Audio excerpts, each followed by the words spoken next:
আলম। নাচতে পারি, নাচাতে পারি, হাঁটাতে পারি, ডাব্বা এক্ষুনি টের পাবি আমি তোদের আব্বা। বাংলাদেশের জাতীয় নির্বাচনে ফের প্রার্থী হিরো আলম। এর আগে একাধিক নির্বাচনে প্রার্থী হিসেবে লড়েছেন তিনি, যদিও জিততে পারেননি। তবু তিনি ময়দান ছেড়ে নড়তে নারাজ। এবার ঝিনাইদহ 1 আসনের উপনির্বাচন প্রার্থী হচ্ছেন আশরাফুল আলম।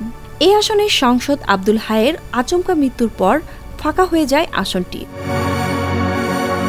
এ আসনের উপনির্বাচনে লড়বে হিরো। মনোনয়নপত্র জমা দেওয়ার শেষ দিন 7 মে। জনগণের ইচ্ছায় আমি ভোটে লড়াই করছি। যদি সুষ্ঠু নির্বাচন হয় তাহলে আমি জয়ী হব।